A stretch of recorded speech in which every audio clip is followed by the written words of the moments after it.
Space से लौटने के बाद सुनीता विलियम्स क्या कभी अपने पैरों पर चल पाएंगी?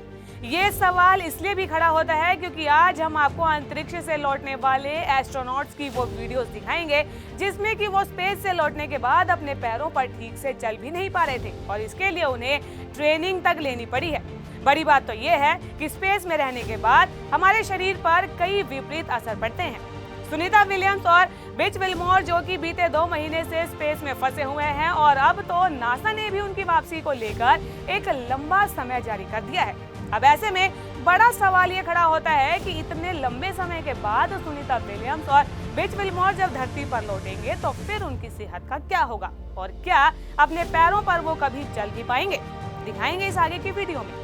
एक ये वीडियो देखिए जिसमें कि नासा के एस्ट्रोनॉट ए.जे. ड्रू फ्यूस्टल की है जिन्होंने कि इंटरनेशनल स्पेस स्टेशन में तकरीबन 197 दिन गुजारे थे, लेकिन जब वो धरती पर वापस आए तो फिर चलना भूल ही गए थे।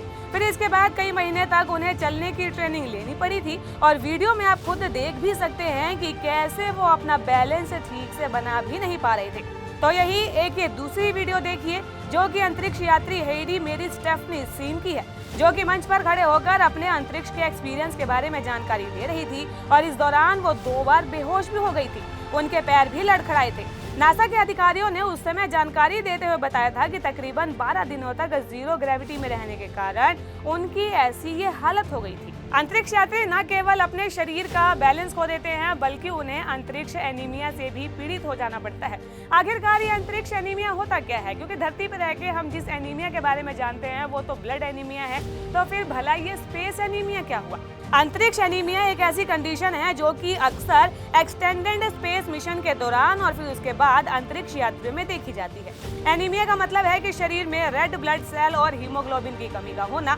धरती पर एनीमिया अक्सर पोषण संबंधी कमियों या फिर पुरानी बीमारियों के कारण होता है, लेकिन स्पेस एनीमिया मुख्य रूप से अंतरिक्ष के अनूठे वातावरण के लिए शरीर के अनुकूल के कारण होता है। लाल रक्त कोशिकाएं यानी कि रेड ब्लड सेल, हीमोग्लोबिन में कमी से थकान, कमजोरी और व्यायाम क्षमता में कमी हो सकती है। ये शारीरिक तनाव मिशन के दौरान अंतरिक्ष यात्रियों के परफॉर्मेंस को भी प्रभावित कर सकता है। वापस लौटते हैं अपने वही सवाल पर कि क्या सुनीता विलियम्स धरती पर लौटने के बाद अपने पैरों पर चल पाएंगी और अगर चल पाएंगी तो फिर उन्हें कितना समय लगेगा, इसके बारे में भी चर्चा कर ही लेते हैं। धरती पर लौटने के बाद ऐसे स्पेस ट्रैवलर चलने में, बैलेंस बनाने में उन्हें मुश्किलों का सामना होता है।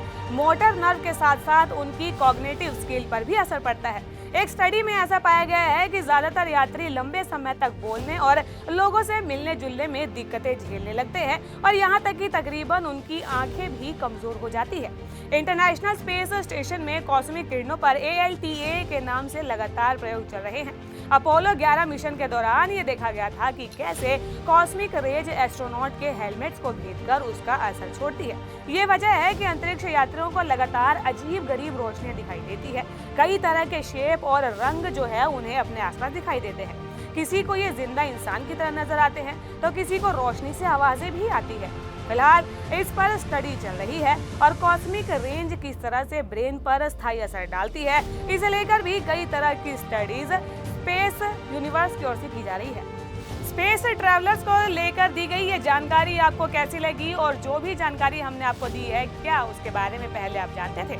हमें कमेंट कर जरूर बताएं और ऐसी ही कई अन्य अहम जानकारियों के बारे में जानने के लिए GGC को लाइक, शेयर और सब्सक्राइब करना बिल्कुल